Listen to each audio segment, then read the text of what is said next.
মানে আসলে বাংলাদেশের লোকজন এখন কথায় কথায় আওয়ামী লীগ, কথায় কথায় বিএনপি, কথায় কথায় ওবায়দুল কাদের, এই নামগুলোই শুনতে চাচ্ছে না। ফলে আপনি যতবার প্রশ্নের মধ্যে নামগুলো আনবেন না, আপনি অজনপ্রিয় হয়ে যাবেন।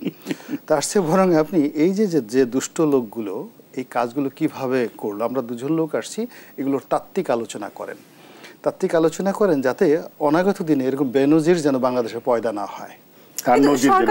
এই ধরনের জায়গাটি থেকে আসলে যখন এরকম কোনো বক্তব্য আসে তখন আসলে কি মনে করছেন?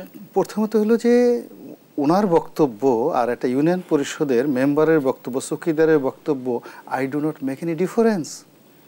এটা বোঝার চেষ্টা করুন। ওবায়দুল কাদের সাহেবের বক্তব্য আর ইউনিয়ন পরিষদের একটা মেম্বার অথবা চৌকিদারের বক্তব্যের মধ্যে কোনো ডিফারেন্স নাই, in terms of education, in terms of aristocracy, in terms of other things.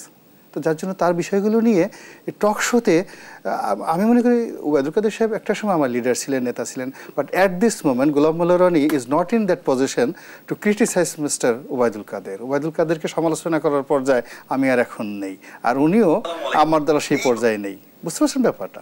মূল ব্যাপারটা হলো এখানে বাংলাদেশের এই যে রাজনীতিতে যে অবস্থাটা সৃষ্টি হয়েছে, পলিটিক্যাল যে ল্যাকিংস, অভিশাপ, পলিটিক্যাল অভিশাপ। আপনি দেখেন এই যে ছেলেটা মারা গেছে বা যে ভদ্রলোক মারা গেছে এখন বের হচ্ছে, সে কিন্তু সমাজের মধ্যে লুকিয়ে ছিল। একটা জেলার সন্ত্রাসী গ্রুপের নেতা একেবারে একটা ভিজা বিড়ালের মতো বসেছিল, আমরা কিন্তু বুঝতে পারিনি।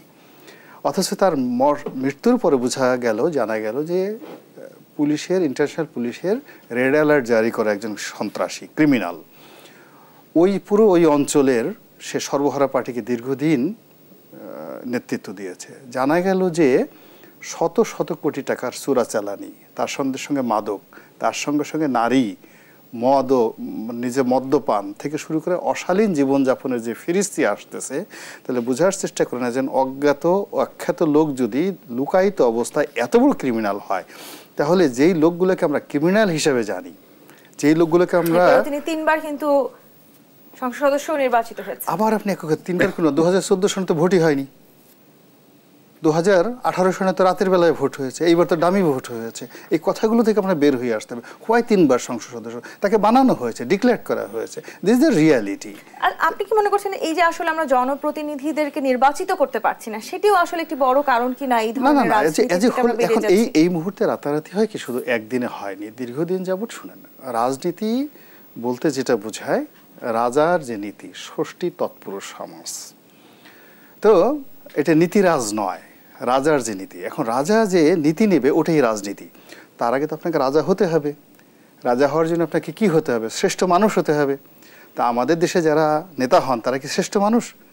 তাদের যে শিক্ষা দেখে, আমি জনাব ওবায়দুল কাদের সাহেব সম্পর্কে যে কথা বললাম, এখন আমি কি এই কথা আমার জিহ্বা কেটে ফেলবে যদি আমি হোসেন শহীদ সরওয়ার্দী সম্পর্কে এই কথা বলি, আমি যদি মাওলানা আব্দুল হামিদ খান ভাসানী সম্পর্কে বলি, মাওলানা আবুল কালাম আজাদ সম্পর্কে কথা বলি, এমনকি শাহ আজিজুর রহমান সম্পর্কে কথা বলি, কেননা শিক্ষা দীক্ষায়, বংশ মর্যাদায়, চরিত্রে, আচার আচরণে তারা রাজা হওয়ার উপযুক্ত ছিলেন বলেই তারা রাজনীতি করতেন। তাহলে আমরা জনপ্রতিনিধি নির্বাচন করছি কিসের ভিত্তিতে? দল নমিনেশন দিচ্ছে। সেটি কেন দিচ্ছে আসলে? নমিনেশন দিচ্ছে বিকজ দলে এইরকম আনারের মতো লোক দরকার, যাদের অস্ত্র আছে, টাকা আছে, এই জিনিসগুলো আছে।